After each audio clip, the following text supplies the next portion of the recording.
encourage you to use the chat, as Donna said. So please use the chat and continue to introduce yourself in the chat as you hop on the call. So with that being said, we are going to cruise along here, and this is our first quarterly meeting of the year. All the dates we'll share with you that we have coming up this year so that you can save the date for these events. But I just want to remind you that the Miami Valley Age-Friendly Network is brought to you by the Delmore Encore Fellow and Health Fund at the Dayton Foundation. And so we have incredible support and sponsorship and partnership through the Dayton Foundation, which is how we're able to work with Donna Kastner and other Delmar Fellows in this work who are out in our community supporting other really strategic initiatives. And then also housed here at Miami Valley Regional Planning Commission, where myself and Matt Lindsay, my colleague, who you'll hear from later, both work. And so we're all really happy to be here today with our guest speakers and friends and colleagues in this work, Jeff and Holly, two professors who have an amazing amount of expertise in their own fields, in this work, in age-friendly work, and who also happen to be siblings. And so it's kind of a special duo here on Valentine's Day. Very quickly, before I pass it back to Donna so that we can get to the content of the day, here's just a snapshot of our Coalition of Age-Friendly Communities in Ohio. And the acronym is CAFCO. And Jeff and Holly will talk more about this. They represent CAFCO. They're part of this initiative, as Donna and I are as well, as all of the age-friendly communities in Ohio are as well. Particularly, I'm part of the Gray-Green Alliance that Jeff and Holly will share with you. And if you look at our region, you can see, how strong of an age-friendly network we have here just in our Miami Valley. And so I want to really just highlight that our region has a very strong age-friendly initiative going on here nationwide and in the state. And I also just want to welcome all the folks that are here outside of our region. We really appreciate you all being here from outside of the Miami Valley, from other parts of Ohio, and even from other parts nationally around the country. So, and really want to appreciate all the work and support CAFCO provides through their Age-Friendly Innovation Center. So I encourage you to look into that if you haven't already, as well as their technical assistance program, and see what ways they're able to provide you with some support in whatever way it is, and share best practices in the work. And so here for our own network that Donna and I coordinate together, we have these events coming up that I'm going to pass the baton to her so she can briefly explain these events and other resources that we've developed, as well as some quick updates on what a couple of our age-friendly communities are doing. So with that said, Donna, I will pass it to you. Thanks, Leslie. And by the way, on that last slide of CAFCO, it's been wonderful. The Miami Valley Age-Friendly Network started 2.5 years ago. Observing CAFCO and AARP Ohio and the richness of our collaboration, it continues to get better and better. So thanks to all the many hands involved in that. For our region, the Miami Valley region, there are a number of events that we're hosting that any and all are welcome to join us for.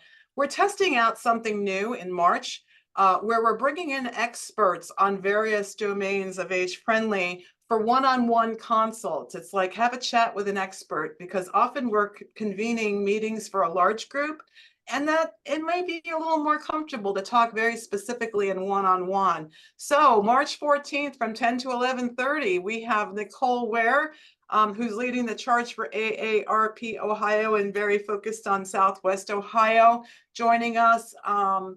And then on March 19th, Tim Beat with St. Mary Development Corporation. His mastery of housing is second to none. He has been such a wonderful champion for housing for older adults. He'll be joining us. These are appointment only. You don't just show up. So if you want to come, give me a holler and I'll get you a time slot. I'll be your concierge. Looking ahead, we are also hosting Miami Valley Age-Friendly Summit. We have Joe Morgan, former CEO of Standard Register, billion-dollar company. He's coming in and he's going to be talking about age-friendly in the context of workforce development. There are there's a growing number of folks retiring that are want to stay involved in work, but maybe in a more flexible capacity. Others are a little nervous with the economy and wouldn't mind boosting their nest egg, whatever the situation is. That's going to be something that we dig into with Joe. And then we're going to have a wonderful housing panel, more coming out. We're going to have the registration link for you, I think, in about a month or so. If you want to make sure you get an invitation, let me know, because this is for civic leaders, nonprofit leaders, and for-profit leaders, throughout Ohio. So if you can join us, I'm telling you that half-day summit is going to rock and roll with lots of networking. And lastly, our next quarterly meeting is in August. We're looking at emergency preparedness and resiliency as a topic. But with that said, in the chat box, if there are topics you want us to cover, chime in, tell us. This is your chance to share. And I got to move even faster here. Sorry, Leslie, doing the fastest I can. I am going to go backwards. We did launch the podcast January 2nd. There are 6 episodes out there. It's age-friendly Dayton, available on all your popular podcast platforms, Spotify, Apple Podcasts, whatever. For busy people on the run, these 30-minute episodes are kind of giving you insight on the run. I like to refer to them as edutainment, and Terry O'Brien joins me as co-host.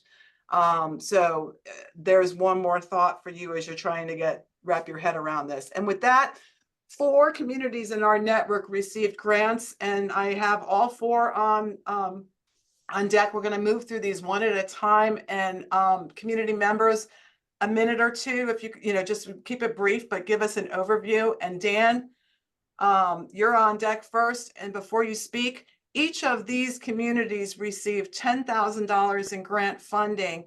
We are so grateful for the Dayton Foundation and the financial support they're providing.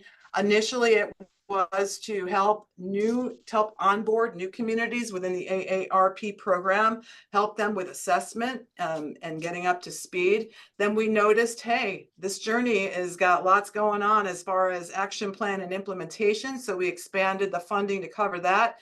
And these 4 savvy communities came up with 4 brilliant ideas. Dan, you want to tell us a little bit about your grant? Sure thing. Hey, good morning, everyone. Dan Surdick with the Miami County Department of Development. So what our plan is we hired a consultant last year to help us with our age-friendly assessment. That was Measurement Resources, and they did a great job of getting out in the community and making connections with our folks in the nonprofits.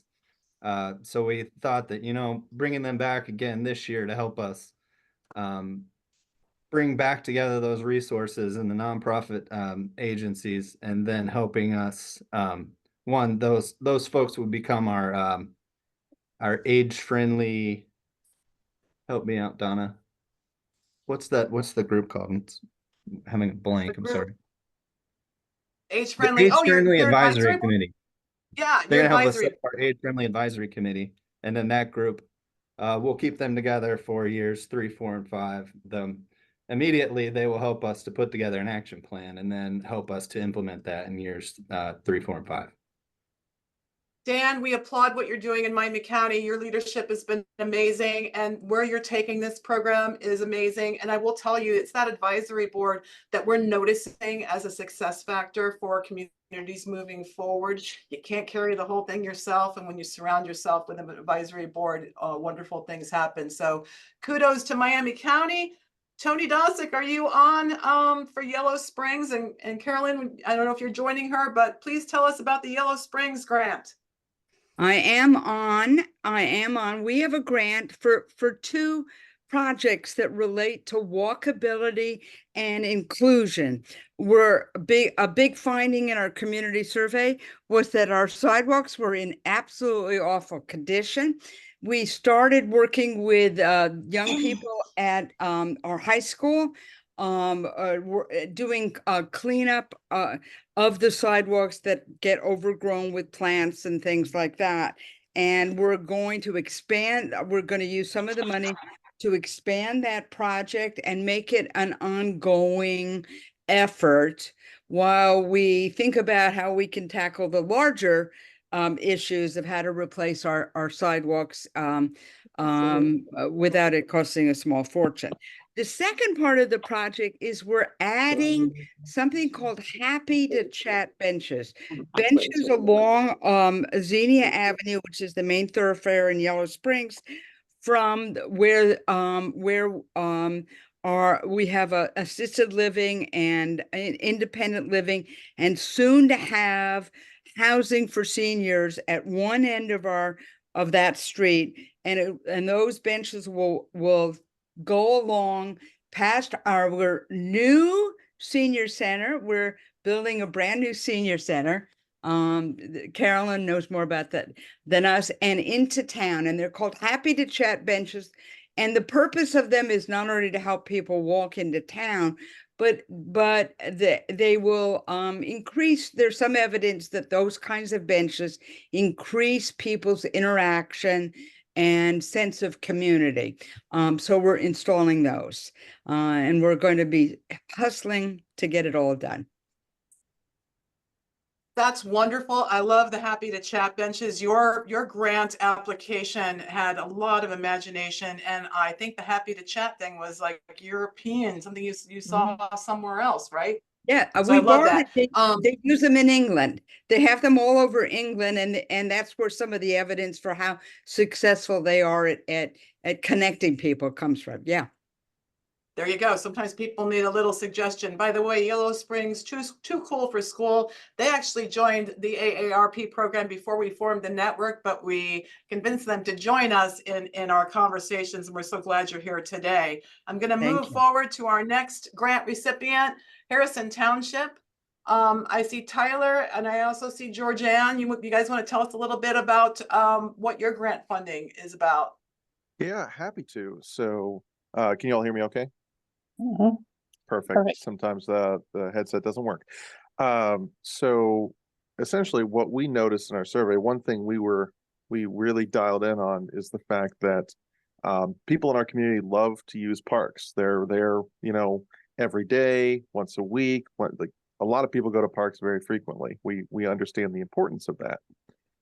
The next question in our survey was, how often do you come to our parks? And the answers were almost completely reversed. So people love going to parks, they just don't go to our parks. So we wanted to kind of dial in on why that was and what we could do about that. And what we decided to focus on was Sinclair Park, which I don't know if any of you are familiar with it, but in the 2019 tornado that hit Dayton, and I wasn't here, so Georgianne can maybe provide some more firsthand experience, but that tornado essentially went right through the park. I mean, ground zero, completely destroyed it. And, looking at everything we have, we thought this would be a great opportunity to not just build what we had back, but really kind of take the next step and think about the best use of it and what we could do with it.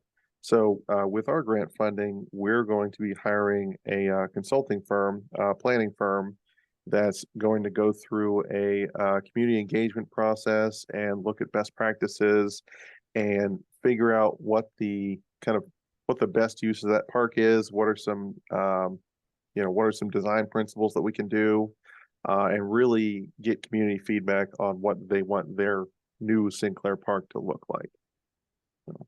Wonderful. Thank you for sharing that. We look forward to watching these unfold. We've got one more grant recipient. I know Kate Bosdorf was not able to join us today. Drew, are you out there? Because I don't see you in the participant box. If not, I can share on your behalf. And so I will tell you, the city of Centerville came up with another great idea. They have Stubbs Park with all kinds of entertainment going on, and the concerts and all of the things that are going on there are wonderful. But here's the age-friendly challenge, where you park and getting over to the park can be a little bumpy, tricky. Even in pushing someone in a wheelchair can be tricky. So they are investing in a golf cart, and they're going to create kind of volunteers and helping to bring modern elders from their car to a comfortable spot in the outdoor amphitheater to enjoy all the wonderful activities they're hosting. So for what it's worth, everyone online today, stay tuned, because these grants, the investments made will happen well into midsummer, and we'll be back to you August or sooner with some great stories of the impact these grants had. Thank you very much to the Dayton Foundation. And with that, I'm going to encourage you. I'm in the chat box. I'm actually going to mute myself now. I'm your concierge. You got a question, ask it there. Do you have an observation? Put it in there. I already see some great dynamics happening. And Leslie, I'm tossing the baton to you. Great, thanks, Donna. And I thank you for sharing those projects. I think those projects are great follow-ups to our last meeting where we talked about, the outdoor spaces and public spaces and buildings and the importance of age-friendly with that domain. And then also getting into today's topic about health and the environment, and really thinking about the intersections of our health and our environment, and really how that really helps determine how livable our communities are for all ages, right? And so we're going to focus a little bit on that intersection. I think most of us who are involved in this work for a long time, or even since right now or yesterday, know that it's complex, that you're looking at the intersection of a lot of different things coming together. And our built environment is one aspect of that. Our non-built environment is another aspect of that. You're going to hear a little bit about both of those things throughout all three speakers, and how really climate plays a role. And climate pollution particularly can affect how healthy our environments are, and therefore how healthy and livable our communities are. And really, that's economical too, right? And so we're going to really talk about some of those economical pieces as well when it gets into, how does climate and the environment affect us in those ways? With that being said, I'm really happy to introduce our speakers, and I'm going to start with Dr. Holly, if I can call her that, and just a brief introduction for Holly. She's a community engaged social work scholar and educator committed to improving the lives of older adults and family caregivers through community-based interventions identified and developed with older persons, practitioners, students, and other faculty. She's the director of research for the Age-Friendly Innovation Center, and strives to improve the service, social, and built environments that support the inclusion of older adults.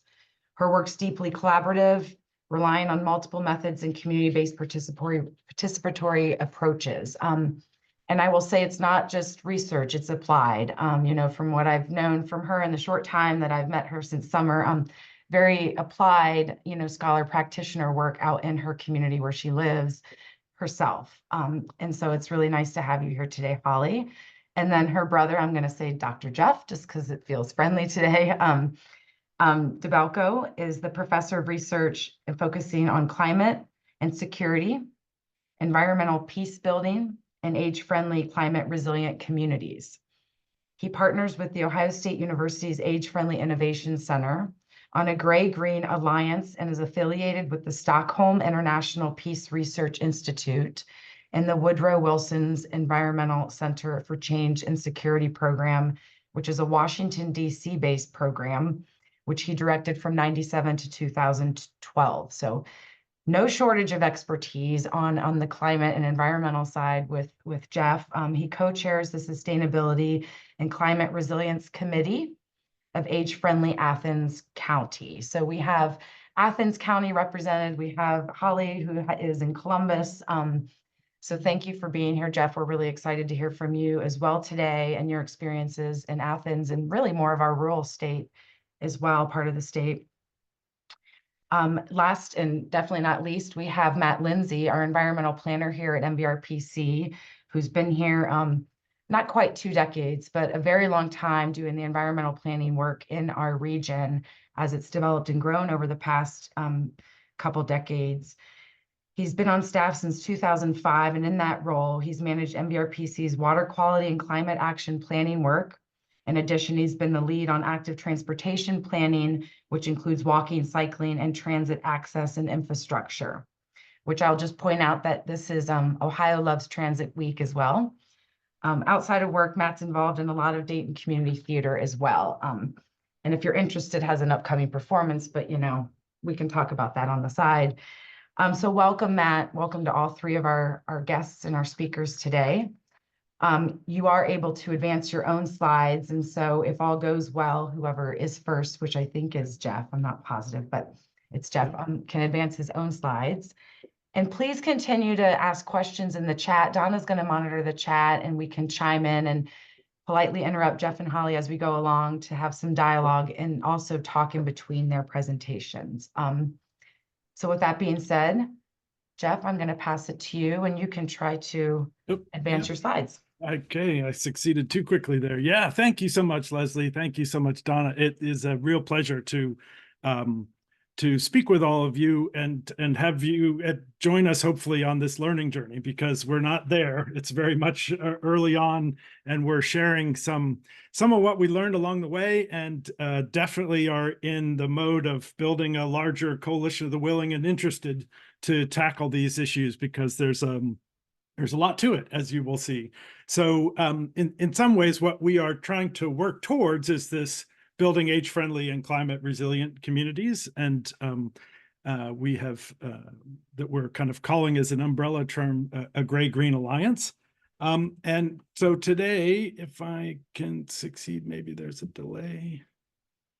I don't know, Leslie, maybe.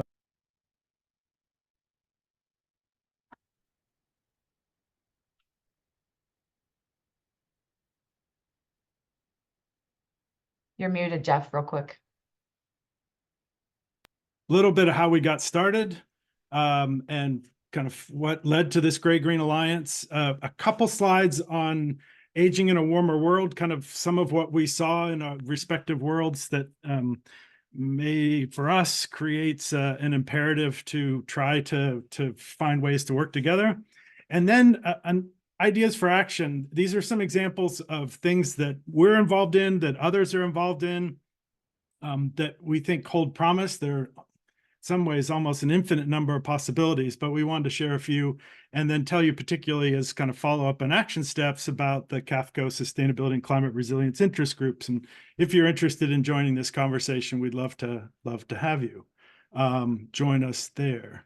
Okay, so just a little bit of intro, kind of how this came to be. So as Leslie said, for 30 or so years of my professional career, I have been exclusively focused on environment and climate issues, often internationally, but with a strong focus on what that means in and for the United States.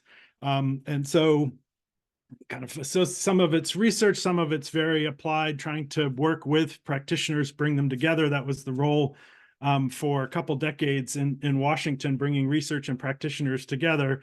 One of those reports there is in some ways one of the world's largest literature review, the Intergovernmental Panel on Climate Change, that really tries to have a sense of what the climate science is. And so that kind of science and policy interface is where I have come to these issues. And then Holly, maybe instead of me introducing you, why don't you say where you're coming from? Yeah, thank you so much. So appreciate Leslie and Donna and their interest and leadership in this space, I think, and the Dayton Foundation supporting the work that is being done. I think Leslie and Miami Valley sit in a very unique place where you are playing in both of these sandboxes. We're going to talk a little bit about that more with Jeff and I, and already have some structures in place that meld the importance of age-friendly and climate sustainable communities together. So thank you for that. I stumbled into this area through Jeff, and we're going to talk a little bit more about that. But I really come from the place of studying and examining practice implications for community engaged, community-based interventions for older adults. So what are those elements that support our abilities to age where we want to age in community? And it was from that background that I stumbled into the Age-Friendly Communities network and work here locally that was brought to Columbus, Ohio by Katie White, and have had the privilege of working with her and now Marisa Sheldon and Unha Saw and my colleague Christine Happel on age-friendly community work. So my scholarship is really on the Gero side of this conversation. Yeah, and so as you can see, the two of us, despite being siblings and being in close touch all the time, kind of had our own worlds, or that was what we perceived. And at the same time, big trends in our respective worlds, right? Growing number of older adults in absolute terms, and also proportion in given settings, and certainly where when I started, it was seen as an over-the-horizon, long-term, incremental, diffuse notion of climate change as a priority. In the last, I'd say 15 years in particular, lots more attention, in part because the science and what we are seeing is telling us it's a much more pressing issue. It's a today issue, not an over-the-horizon. But those conversations in our kind of professional worlds, and I would say it's not just us, often didn't intersect. And so that was the case for us, literally, kind of in the same sandbox, perhaps, but backs turned, and even kind of talking all the time about each other's professional work didn't kind of put two and two together. And it's kind of amazing, given what we've now come to discover about each other and teach each other and our kind of respective colleague teams. But I think it is one of the points of entry for everyone to understand that it is okay if you haven't thought about these issues going in either direction, because even folks who literally sit around the same table at times talking didn't kind of make some of those connections. Now we see it everywhere in terms of the possibilities, opportunities, as well as changing threats and challenges.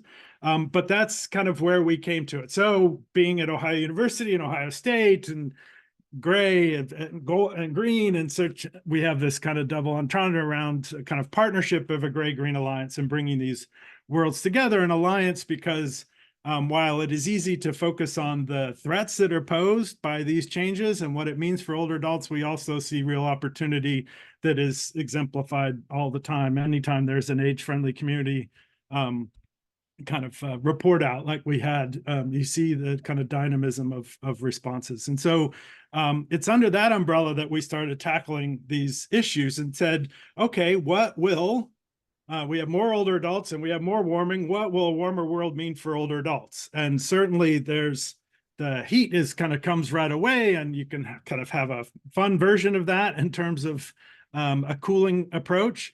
But nevertheless, an important, an intuitive, kind of very visible manifestation. But we said, okay, beyond kind of it being hot and needing to find ways to cool down, what does this really mean?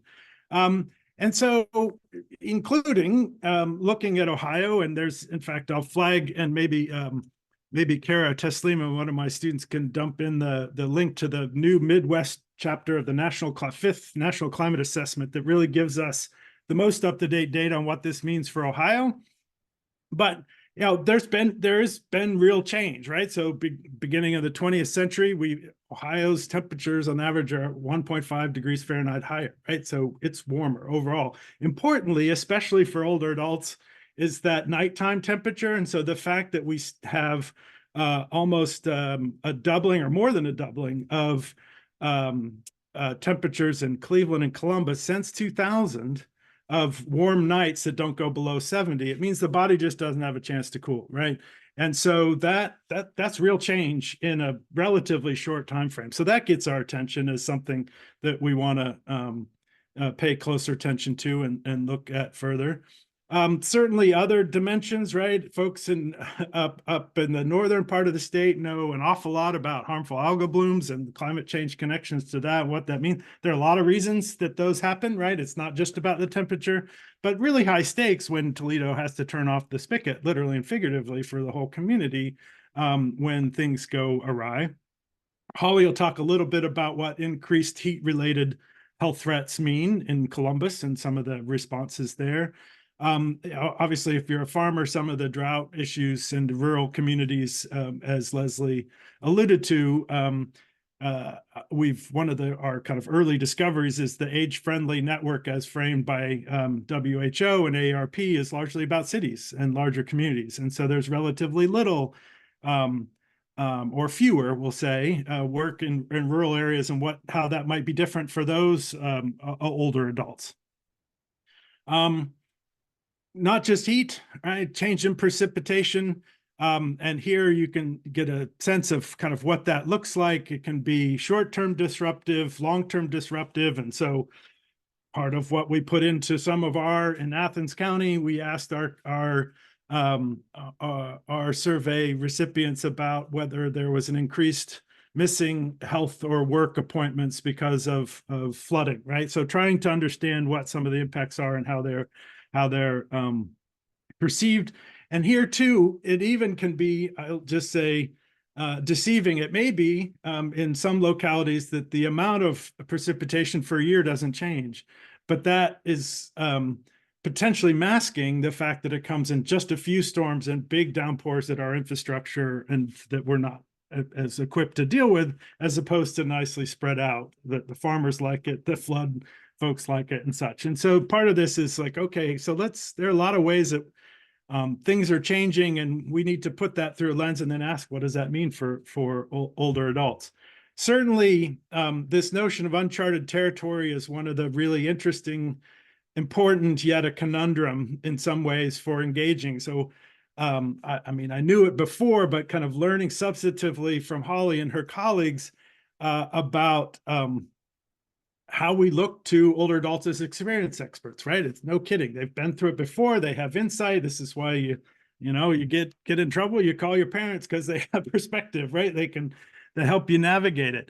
Part of what's really challenging is our traditional notion of look to the past to understand the future in a warmer world is not as reliable as it used to be, right? So on the one hand, we're looking to our older adults for insight based on experience. On the other hand, part of what we need to convey to them and think about ourselves is what are the practical implications that this is new normal means that things are different. And that's also kind of how we are respectful of experience, suggesting this river's never flooded, I'm not leaving, right? To actually, maybe it will, and such, right? So Seattle would have said up until a couple years ago, we'll never have a whole week of 104 average degree temperature in Seattle, right? But it's now happened, right? And that's when you get questions like, well, what's a cooling center? I don't know what a cooling center is. I don't have air conditioning. Yeah. So it's this kind of unimaginable extremes that we're dealing with. Some of them are emergencies, but some of it also is what does it mean day to day? So these are some examples of kind of when you get down that next level and enumerate some of what this means. Obviously, if you have a power outage and you have medical equipment that's dependent on power or medicines that require to be cold, part of what we've learned more about, again, established within the public health work, but some medicines that are particularly for older adults don't work when they're dehydrated or hot, or, so these are kind of some of the subtleties, especially when we go back and talk to community NGOs that are providing fans for cooling and low income settings. That's part of what we need to, there are different messages that have to be delivered. So these are some of the ways that we're trying to think through this on the health side. Ideas for action. I'm going to a couple, and then Holly's going to take over and we'll kind of divide and conquer. But these are not listed in an order of priority or chronology, but they're just the kinds of ways that we're trying to both set ourselves up and with structures to tackle this, and then some specific ideas. So what does this mean? So Athens, we're relatively new into the network. We're 2020. And so those first 8 domains are very familiar to everybody doing age-friendly, right? Those are the WHO and AARP defined domains. But part of the beauty of this structure is I kind of asked Holly, well, this age-friendly stuff, this is the same space that we're working on in environment, so and climate. So I see how we could plug into these different ones. But does the network allow you to add another domain so that you could both pull it out and give it greater or additional priority or additional way to look at it as it's kind of standalone?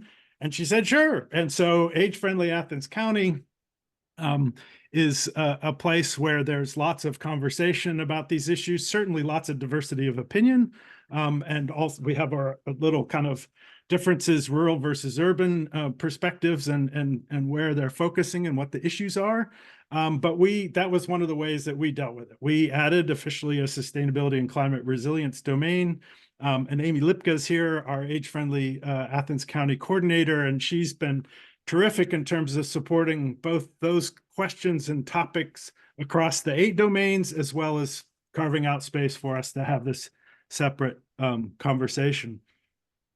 With Jeff, Holly, can I break in? please, Can I Donna. break in for 1 second? Because on that last slide, there's one question I want to pop into. And Bob Loeb, I've been engaged with AARP, several state offices developing immediate energy cost savings. He's trying to understand how this works within the context of age-friendly and moving it forward. And this is probably an offline conversation, but I wanted to make a comment and get your thoughts. I love that AARP's program is so nimble. I mean, they have provided a rich framework for discussion, and how it's implemented is very locally determined, and it's Right. based on a very careful process. And I feel like that speaks to your last slide. And Bob, to your question, I would guess it's good to go community by community and understand who's the champion, what are the issues. Jeff, what do you think of that? Yeah, no, absolutely. And I'm not tracking the chat in live time, but I wouldn't be surprised if that's Bob Loeb's question. And it's fantastic. Yep. Bob's here. We have a slide from Power Your Savings through AARP that is local, but still at scale, right? One of Bob's real successes, he and his team at Support AARP Climate Action, is AARP California, right? So that distinction between AARP headquarters and state level. And we're going to say a word about that, and I'll urge him to jump in if we have Q&A time, because very practical approach that kind of navigates individual but aggregation and distinctions by geography and political settings. So really, really valuable and absolutely on the right track. Thank you, Jeff. I'm gonna mute myself because there's just so much fascinating content. I don't want to slow this down. Awesome, no worries. We are big fans of dialogue rather than monologues, so it's always awesome to have folks jump in. So that age-friendly Athens County, in part informed by that in our research, we are also trying to contribute and be kind of prod some conversations, and so we did that in the form of a journal, kind of top journal that is in Holly's world, definitely not mine. Wouldn't have guessed I'd ever have a piece in the Gerontologist, a leading gerontology journal. But this was kind of a case, trying to make the case for AARP and WHO and others to kind of explicitly tackle this in a way that brings it out from the kind of background to give it a pride of place in terms of the approach. Hey, Jeff, can I chime in here just quickly and in response to the question that was posed? Is the methodology and framework through World Health and AARP is very flexible, is very community dependent and based. And most communities begin their assessments and their actions based on the defined domains, the 8 domains. And so our team really felt like it was important to elevate issues of sustainability and resilience to an additional domain that is cross-cutting just as all the other defined domains are cross-cutting. And so though there's this personalization based on community, we know that communities lead with assessments in these domains because those domains matter around livability. And so we will encourage you, one of the arguments that we make is, hey, let's just not add this here and there in communities where they think it's important, but instead let's challenge the network to say, hey, we cannot have an age-friendly, livable community without explicitly naming this cross-cutting domain. Yeah, no, absolutely. Thank you, Holly. That's really important distinction, right? Flexible and yet some of that structure really drives the agenda, and kind of part of why I want to raise it up. Back down to the local level. So part of it was we said, okay, you know, where are older adults on the climate side and the sustainability side? Lots of different plans. Village of Amesville, that's a couple hundred people up our hospital, our city, our county, our university. And what we found was there was mention and consideration of vulnerable populations in many of those reports. Older adults were rarely cited specifically, right? So we can say yes in theory, but we know that we're learning that there are different interventions that are particular and that really does need to be specifically.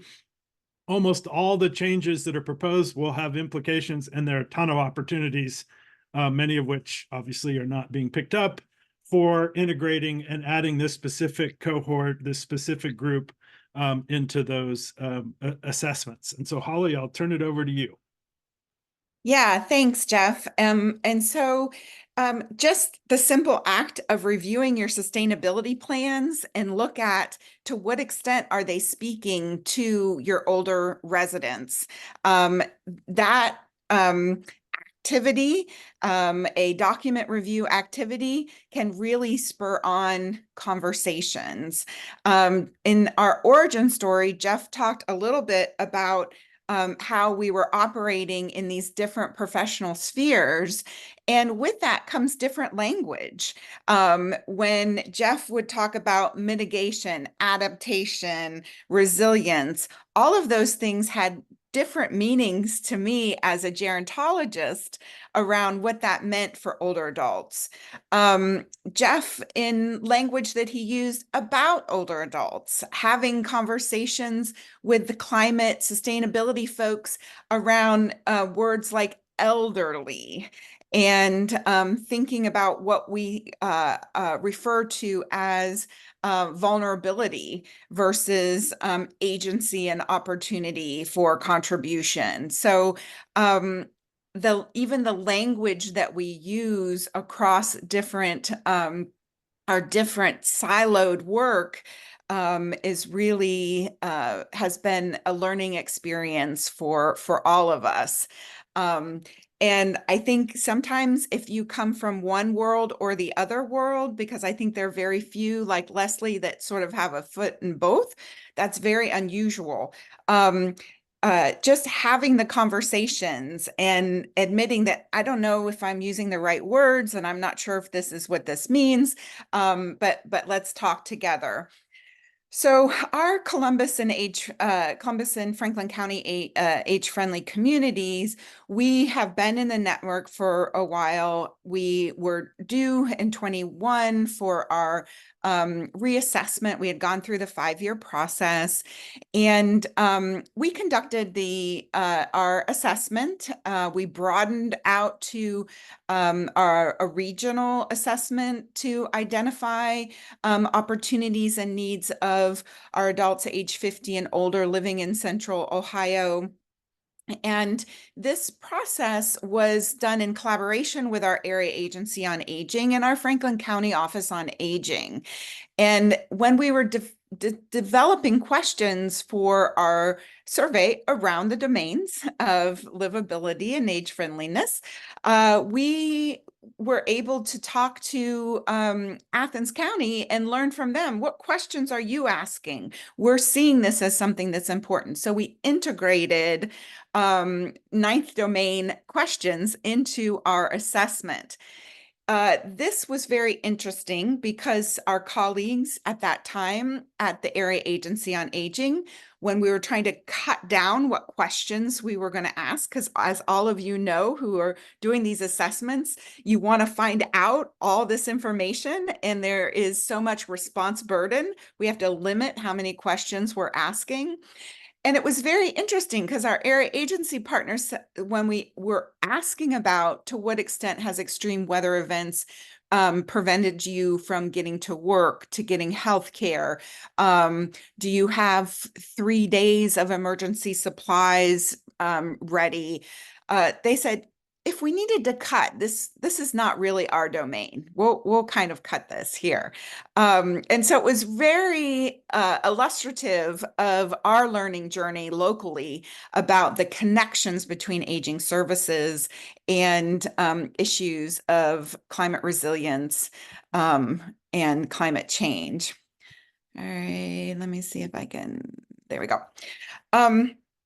So these are some screenshots from our dashboard. So our first action was simply to ask, to recognize that these are important issues to being able to age in community. So you can see about our questions around what items do they have in their home? Do they have emergency preparedness? Much of these questions were really driven by Athens County as a pioneer in looking at issues of climate and resilience. We also, if we sort of pull out, we saw some significant differences across our communities. Our rural communities were definitely more impacted by extreme weather events, in particular with some focus groups after this, our conversations around flooding and not having as many options to get to where they needed to go because of extreme precipitation in particular.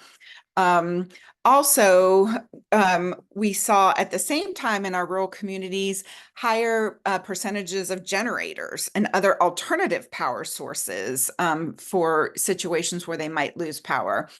I included the QR code there for you if you want to go directly to our dashboard online to look at these questions. You can sort by gender and race and county and all sorts of things on our dashboard. So I encourage you to do that. And I imagine the slides will be shared with you after as well.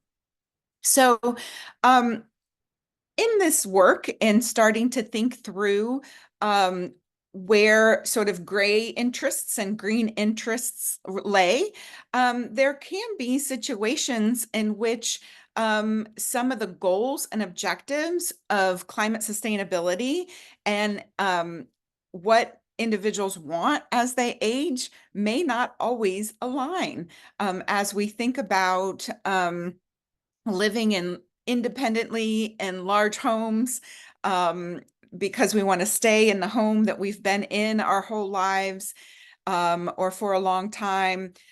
We know people want to stay in their home. If they can't stay in their home, they want to stay in their community. So I wanted to raise up one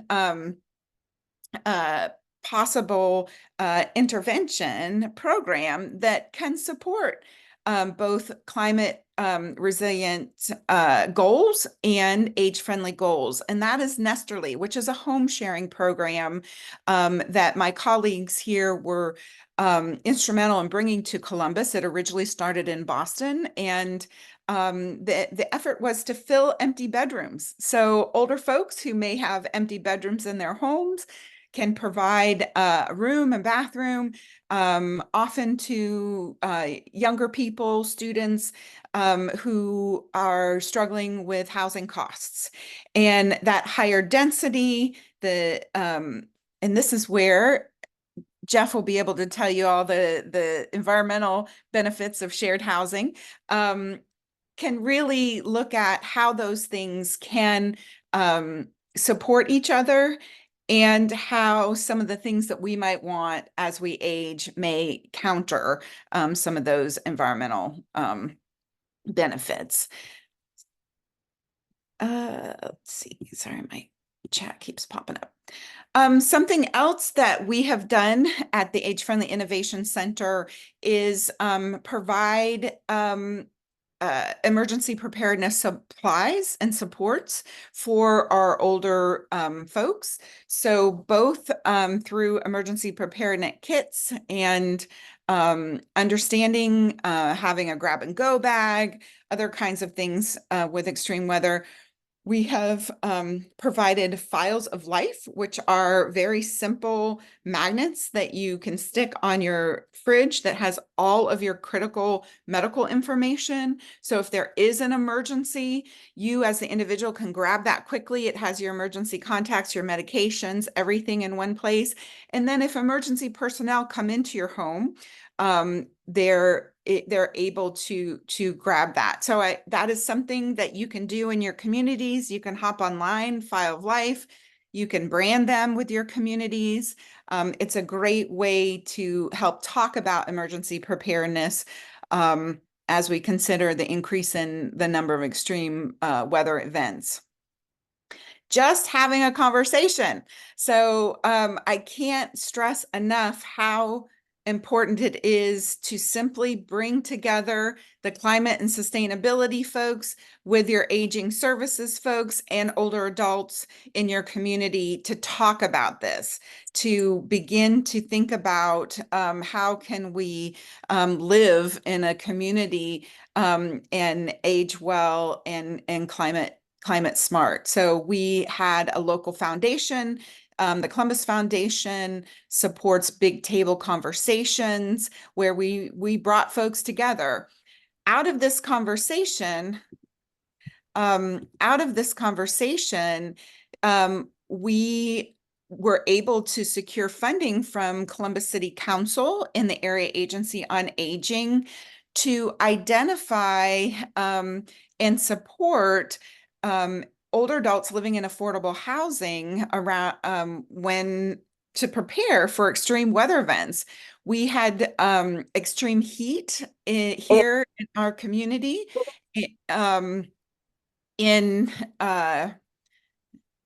We had extreme heat here in our community in Columbus, Ohio. I'm sure many of you also remember that back now. It's been about a year and a half ago.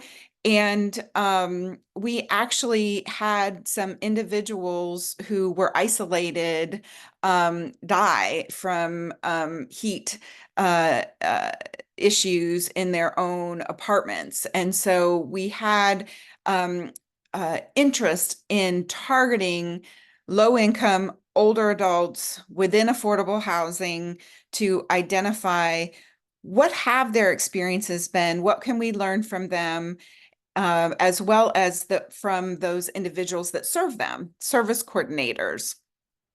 So this is a project that we are doing right now with JC Village, which is an affordable housing property here in Columbus, in which we are talking to residents themselves and learning from residents, learning from the service coordinators who serve them, and taking the best scientific understandings around emergency preparedness and extreme weather events, and taking the information from those three things to then create a toolkit for action that's specific for affordable housing communities. And we'll be sharing that out with our partners.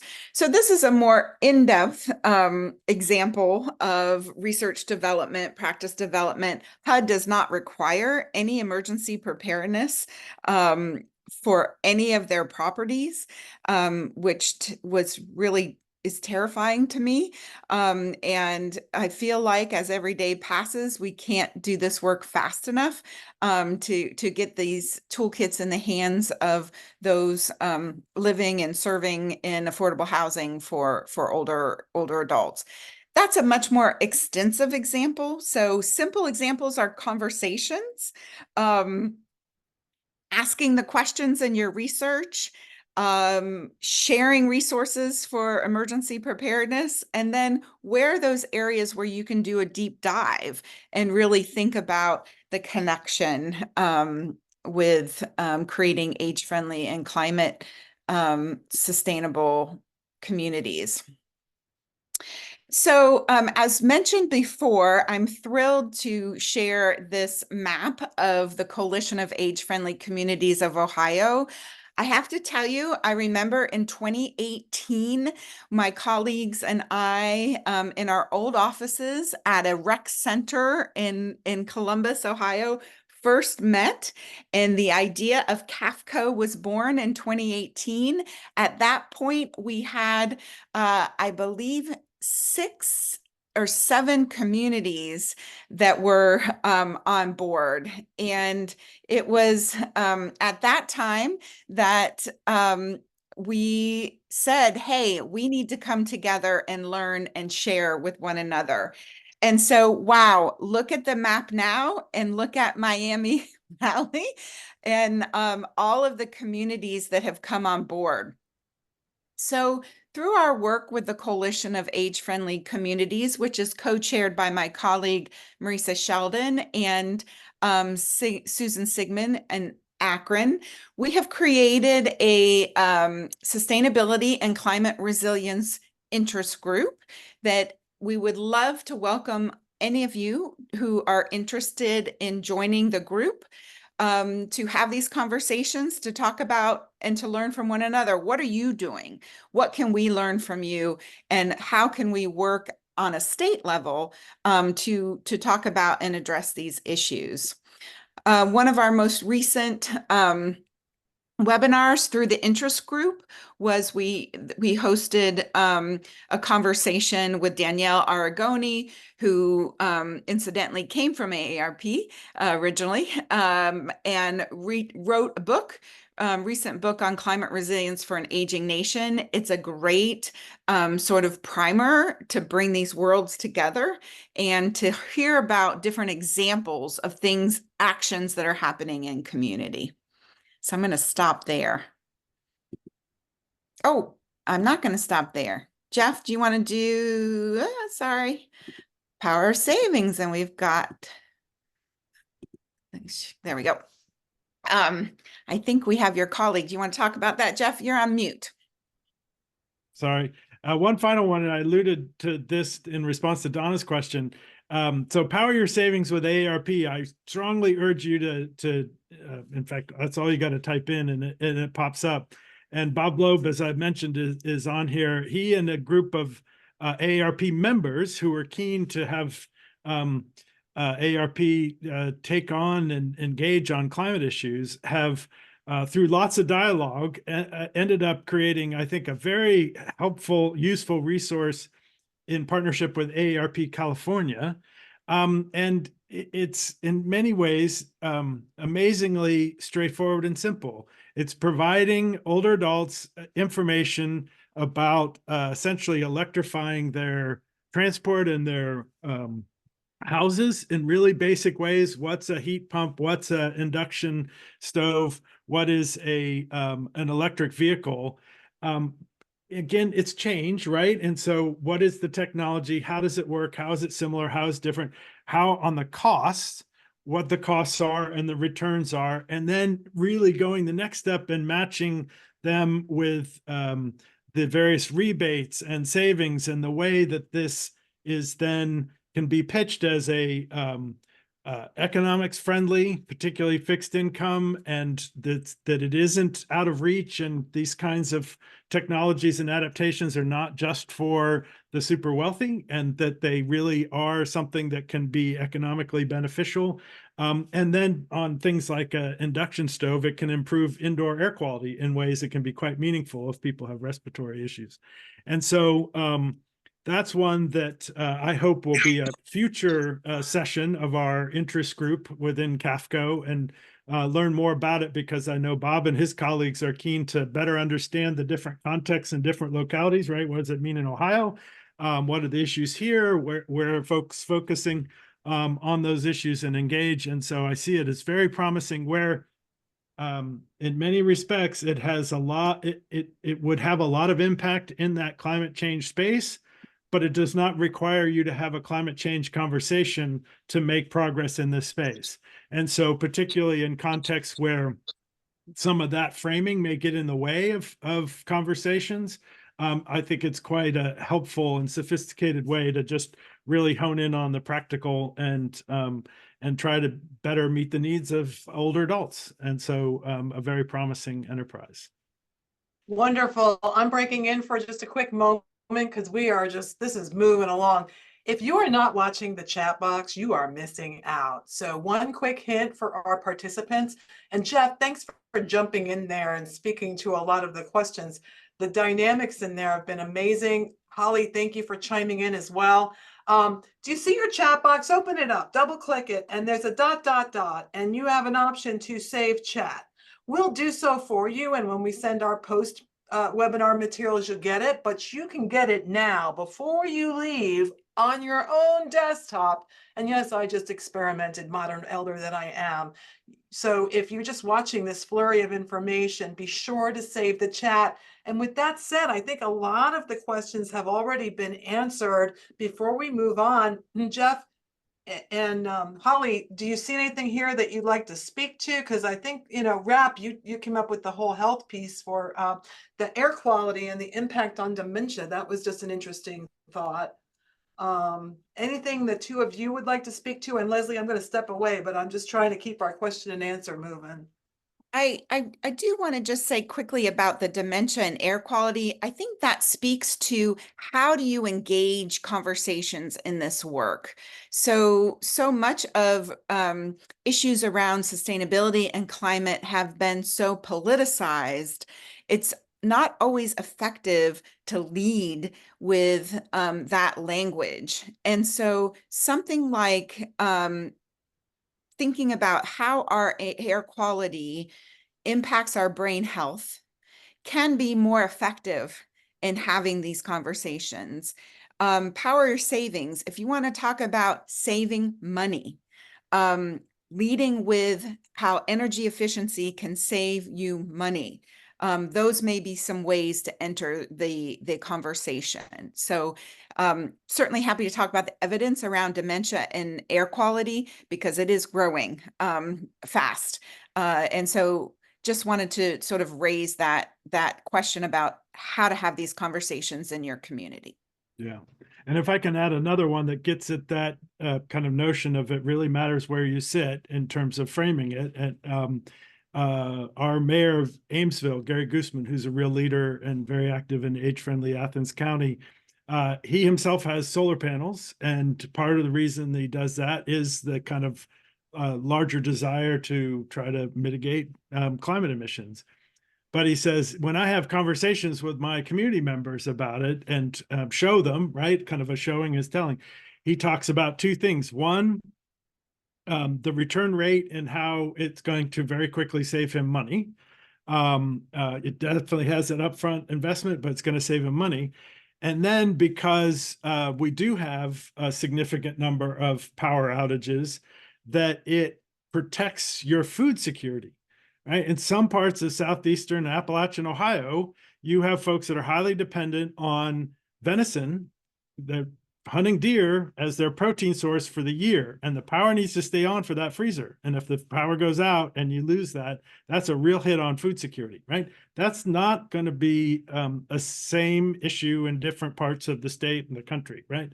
but it is a way to really think through some of the advantages that are very local specific. And I think, frankly, also part of why this conversation is helpful, because it does have connections to food security. And that would be another kind of point where I think the age-friendly ARP and WHO version is relatively silent on food insecurity. And that's another place where I think we can make improvements. Thank you for following up on that, Jeff. Any other questions that have come up before we move? Looking in the chat real quick.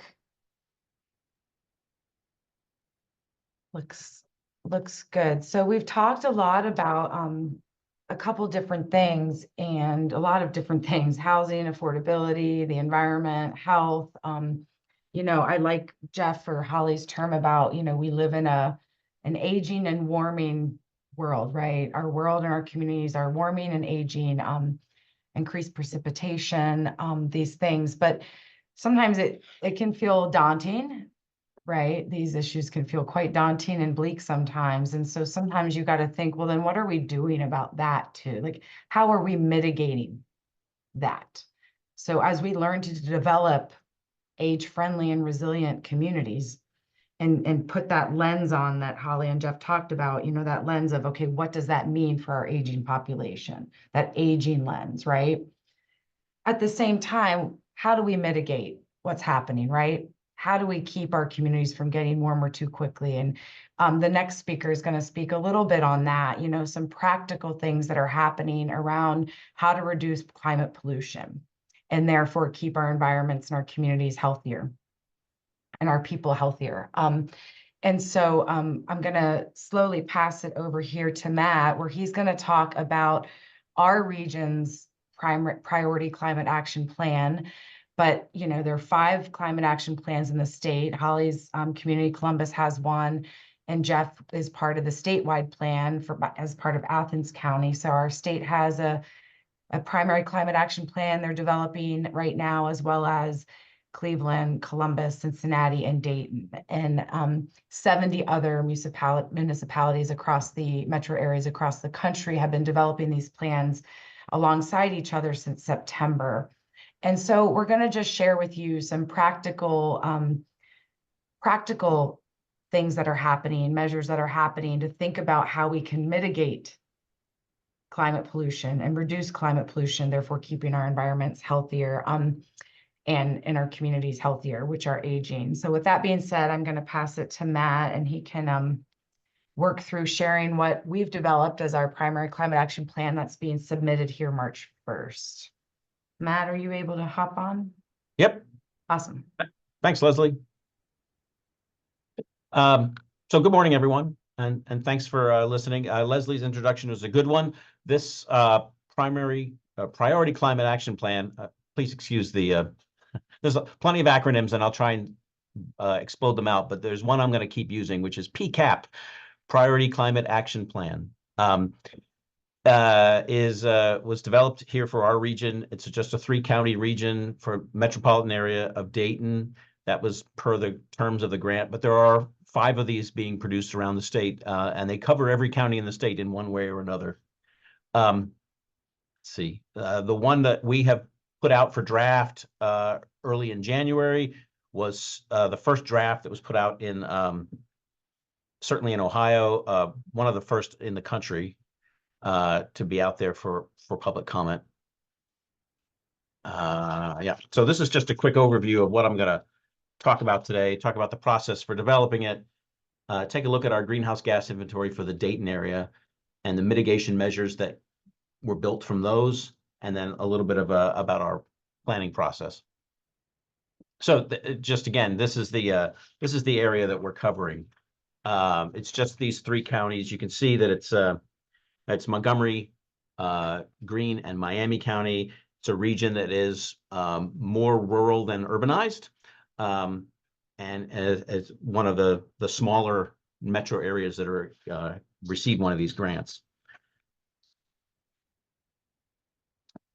So the PCAP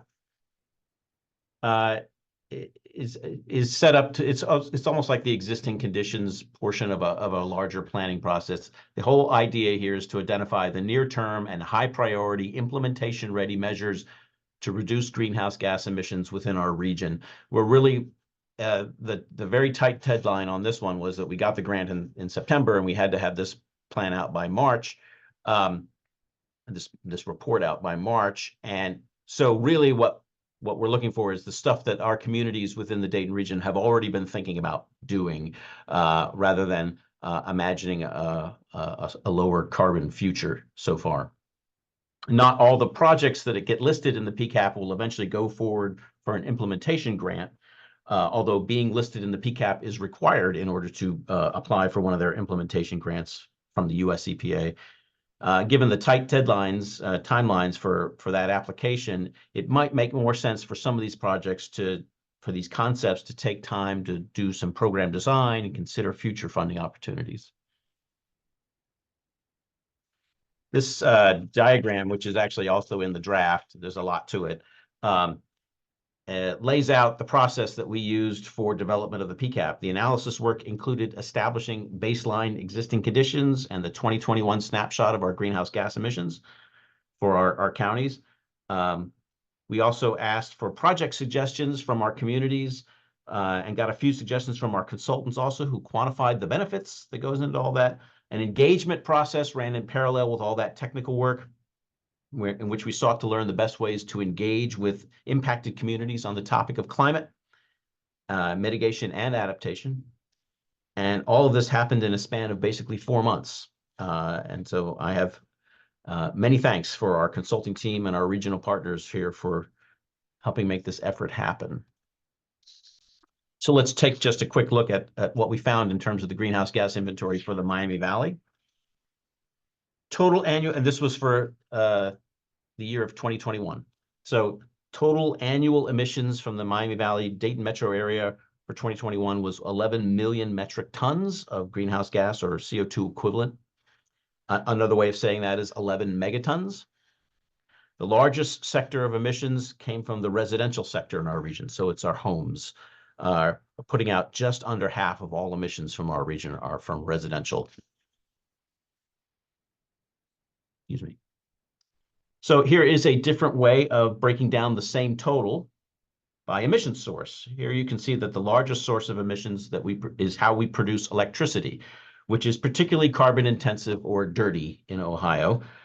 This presents an attractive opportunity, however, because all the alternatives to fossil fuel electricity are affordable, available, and cost effective.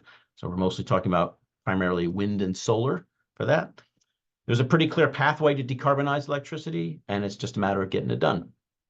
Another note, these combustion sources that are listed, the next two largest pieces, transportation, cars and trucks and buses, stationary sources, which is primarily natural gas consumption in homes and buildings, combined, they are a significant contribution to the inventory as well. Similarly, the pathways to decarbonize here are also known: electric vehicles, travel mode shifting, building electrification, which would be like heat pumps and induction stoves, as Jeff was talking about. It's also worth to note the greenhouse gas sinks, which is green space, all the way to the left in the diagram there. Green space and trees, they do provide some, but a very small amount of carbon sequestration. And also that our waste streams, solid waste, wastewater treatment, contribute a relatively small share of greenhouse gas emissions, regionally around 3 to 4%. So what we really found from this analysis was that we were looking at transportation and buildings. That doesn't make us unusual. That's very common across the country. Yeah, there we go. So the inventory broke down the emissions also by gas. Carbon dioxide is overwhelmingly the dominant greenhouse gas from our region. The largest source of CO2 is the emissions from the generation of the electricity we use, and most of that electricity is not generated within our region. Followed by emissions from transportation, cars, trucks, and buses. CH4 on this chart is methane. It's also an important greenhouse gas. It actually traps more heat than CO2, but it doesn't last as long in the atmosphere as CO2. But that short-term greenhouse effect from methane is significant, particularly in terms of meeting shorter-term climate goals, such as between now and 2050. The largest source of methane emissions in our region is wastewater treatment, followed by solid waste. And then N2O is nitrous oxide. It primarily comes from agricultural sources and is a byproduct of natural and synthetic fertilizers. So as it happens, the city of Dayton, our central metropolitan city within the region, also did a greenhouse gas inventory for themselves back in 2019, so actually pre-COVID. The PCAP compares the city's inventory to our regional inventory just to make sure that the results were lining up in logical ways. And as you can see here, they do align pretty well. With the discrepancies likely explained by the difference in geography, one urban city compared to a larger region that is split between urban and rural land uses. Seeing how well that these aligned gave us further confidence in the greenhouse gas inventory that we developed for the PCAP. The PCAP also includes what a bit of a projection of emissions going into the future. These are based on MVRPC's long-range transportation plan population projections for our region.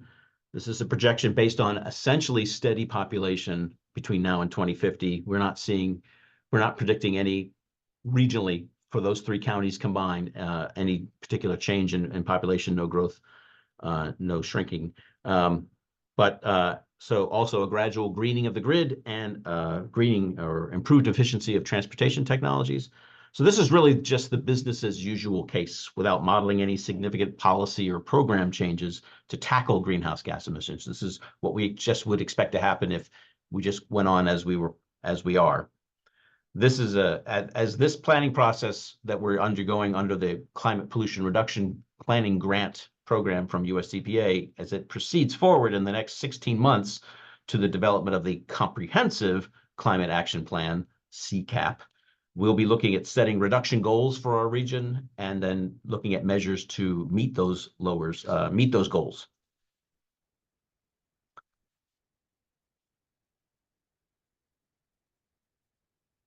There we go.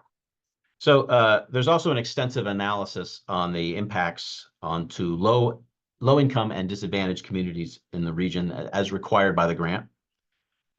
This map indicates the census blocks that were found to face at least one, but as many as 7 different US EPA defined burdens or challenges within our region. You can see that they're found in all 3 counties, but they're highly concentrated in Dayton and the first suburbs around Dayton. The data comes from US EPA's Climate and Economic Justice Screening Tool. There are no specific parameters in that regarding to population age in this tool. The health category that you see listed there looks at rates of asthma, diabetes, and heart disease, plus data for low life expectancy. We use this analysis to analyze the impacts of the proposed greenhouse gas reduction measures within the PCAP on those LIDAC areas. I'm sorry, low-income disadvantaged community areas. So let's just take a look at the projects or the measures that were proposed for our region to address what we saw as the biggest pieces of our greenhouse gas inventory. These projects emerged from our existing conditions analysis, the inventory analysis, the engagement work with members of the low-income and disadvantaged communities, and the number of jurisdictions that submitted proposed projects to us. You can see that these proposed measures are aligned to address the biggest sources of emissions found in our inventory. Numbers 2, 3, and 4 are all about greening the grid and improving building efficiencies. And numbers 1, 5, 7, and 8 are all about reducing emissions from transportation. We did we have a water and environment subcommittee that provides primary forum for discussion and input to our environmental planning work here at MVRPC. And participants in that committee at their meeting in December provided input on what factors should weigh more heavily in scoring and ranking proposed measures. You can see here that the results of that activity with an emphasis on climate and other environmental benefits. And then this is how the projects ranked out based on a sort of qualitative, not so quantitative examination of each one, other than a quantitative analysis of potential greenhouse gas reductions. it also is based on the key factors for the implementation grants from US EPA. The Virtual Power Plant Plus project shook out as the highest potential approach. That is an approach proposed by Dayton to build solar assets, solar fields, solar generating capacity on city-owned land that can't really be used for anything else. So like brownfield sites or Superfund. One is a former Superfund site. And then channeling that power through the city's aggregation system, aggregation program for electric power, and then using the income from selling that electricity to fund a revolving fund for weatherization and decarbonization of the existing home stock within the city. So trying to attack that problem from that buildings and electricity problem from two directions, greening the grid and also making buildings more efficient.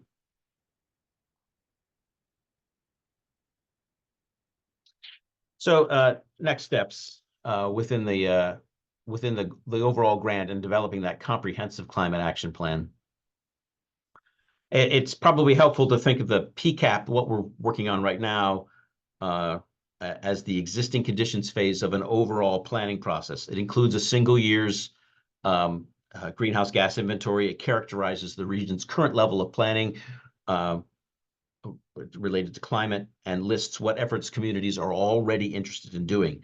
The CCAP coming next will be more comprehensive, and with the help of our consultants and the help of utility data and some data from member jurisdictions, we'll be building a detailed energy and economic model of our region. And the MVRPC board will participate in the decision process to decide on and approve emissions reductions goals and measures that we will evaluate to identify measures to meet those goals. So the PCAP is where we are, and the CCAP is where we want to be in the future and how we're going to get there. And this is just a quick list of additional areas for inquiry that we're going to try and do more fully within the CCAP process when we have a little more time. So I'm happy to provide any more insight or detail about our process. We've just finished the public involvement period, public comment period of 30 days. We got a lot of very supportive comments and some suggestions about improving the benefits analysis, improving some of the proposed measures, and adding a new measure that was suggested by one of our county solid waste districts to add in that. So this is going before our TAC and board over the next couple of weeks, and we will be submitting it to US EPA no later than March 1st, as required by the grant. Happy to add any comments or answer any questions or contribute to any discussion if there is. Holly, Jeff, any comments initially as you listen to that and the intersections between what you talked about and then this actual tangible action plan that's happening nationally across the US? Yeah, well, first of all, it's very impressive, and thank you, Matt. I learned a lot and got some ideas, and it is exactly the kind of hugely important systematic efforts to really tackle these issues. And I think it's like what you all have provided a forum for here today, to have ways that these conversations can be held together. It's not in ways that can capture some of these synergies, and it's not that it's like, oh, you got to do a whole bunch of things differently, right? But it is in doing this really systematic, impactful work, are there ways that we can do additional or do differently, or that, you know, potentially provides a different rationale? We haven't really talked about this from the kind of framing in the public square, although we've alluded to it. I think in times of constrained budgets, there are ways to, in different kind of political settings and different constituencies, different stakeholders, there are times where it may be quite convenient to lead with an argument for greater livability with a focus on older adults that has the agenda that Matt just laid out as part of the way that you do that.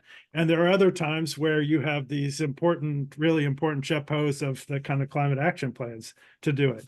And so in that way, it is, it's not just what you're doing, but how you frame the discourse, how you engage stakeholders, how you bring more people to a table that might have seen that as a topic that's not part of what their job is, or may even have a lot more questions than and think that it's not for them or not relevant or not providing benefits because of how it's framed. And so I think it's terrific to learn more. I really appreciate the presentation, Matt. Well, and that's coming at it from all levels, Jeff, right? You said the system change, right? How we create system change with a program like this, but then also work from the bottom up through a grassroots effort, right? And look at a real collective impact model and how we can then measure all of our work collectively from all these angles and how we're becoming more resilient, livable, and age friendly. So, you know, because we also have the Healthy and Aging in Ohio grants right now that each county was allocated. And so I think we can work with our counties on how to partner to be able to align that work up with these issues as well. So we have all these synergies and a lot of opportunity. I don't think Matt mentioned, I might have missed it. And it's not the first time I've heard his presentation, but what's following is 4.3 billion in implementation dollars. And so if you have a project in the PCAP, any PCAP that's being submitted across the country, those projects or measures in there are then competitive and eligible for the 4.3 billion in implementation dollars. And so April 1st, those proposals are due. We know for sure in our region that one is moving forward. The city of Dayton is pursuing with SOPEC that VPP Plus program and partnering with other communities in our region if they wish on that project. And so it's going to really look at that concept of greening the grid, improving efficiency within buildings, which lowers costs for people around energy, right? And then creates healthier environments. As do the projects that we shared early on that those 4 communities are doing. You know, all 4 of those projects really connect back to then how you create active lifestyles, right? More walking, more walkability, more parks and green spaces, action plans that incorporate an age-friendly lens. And so I think all these things do kind of go together, and that's the cumulative collective impact model, right? Together, we're making a difference. That's kind of my biggest takeaway. Holly, I want to give you some space for some insight. Yeah, I think coming from a Gero perspective, I think often issues around climate and sustainability feel so overwhelming and so out of control. And what I've learned from my colleagues who have much more expertise in this space is the importance of just starting someplace.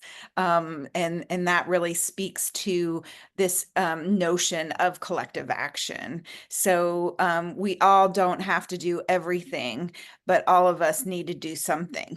And so finding the interface, finding those synergies from whatever perspective you're here at the table with really makes a difference in broader impacts on individual well-beings, community well-being, and ultimately the well-being of our planet. Thanks, Holly. I appreciate that. I know, Rap, I don't want to put you on the spot, but I don't know if you have any comments, because Clean Cars for All is kind of associated with Drive Electric Dayton and a strong role that you play within our region to bring EV infrastructure to our region, as well as access to clean electric vehicles. So I just want to point out his work and his efforts. He had a great question earlier, but you know, nationally, RAP's work with Drive Electric Dayton is really getting attention and picking up. So that would be that Clean Cars for All project that you guys saw, which is modeled after a California program. Thanks for being here, Rap. Donna, have we missed anything in the chat? We have not, and again, I'll remind everyone, you can save this yourself immediately, or we'll send it out once we post the, do the post webinar message in the next couple of days. But holy cow, the I back think and Matt's forth. got a question. Matt, the applause for you in the chat box has been really great. I know you were presenting. Go ahead, Matt. I'm looking over Bob Loeb's question. Are you finding resistance from investor-owned utilities in the state to plans for clean energy in the form of arguments linking massive rate increases to consumers, state mandates, and the transition to clean energy? This is designed to pit consumers against the transition to clean energy. The linkage between clean energy and higher utility rates is spurious, but ties in with traditional utility regulation methods based on cost plus a guaranteed rate of return. The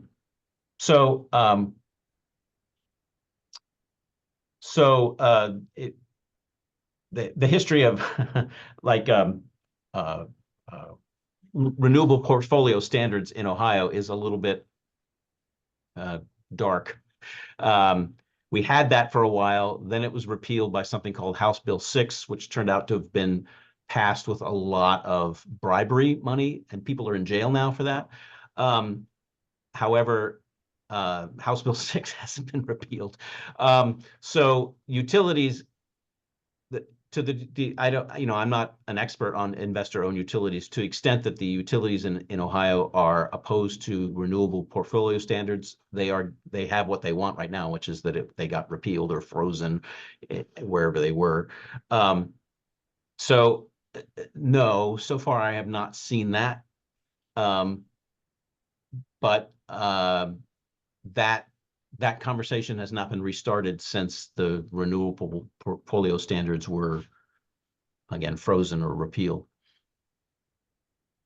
So what will need to happen is we'll need to go back to that because in terms of Ohio's electricity mix, it is definitely on the dirtier end of states across the country.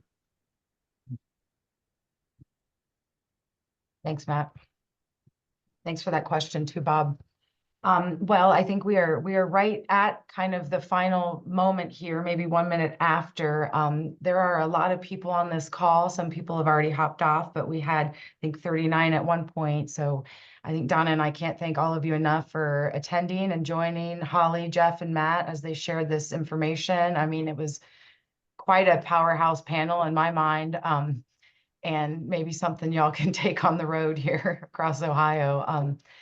And, I'd like to learn more about the other PCAPs across the state and see what kind of ideas they came up with and ways they were trying to think about addressing climate pollution to create more livable and resilient communities.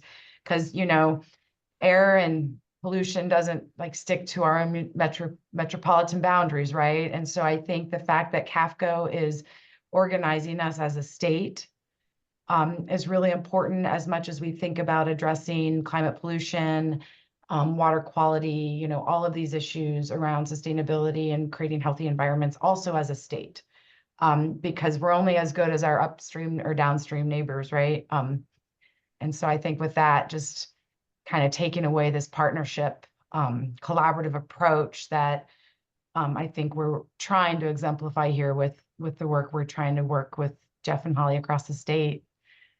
Donna, any final comments, or my other panelists' final comments before we hop off? All I can say is it takes a village. I know we hear that a lot, but boy, thank you, Village, for coming together. The best practice sharing. Our speakers, you were amazing. And the dialogue you sparked in the chat box was just wonderful. So thank you to everyone. All right, and I hope you all have a wonderful rest of your Valentine's Day.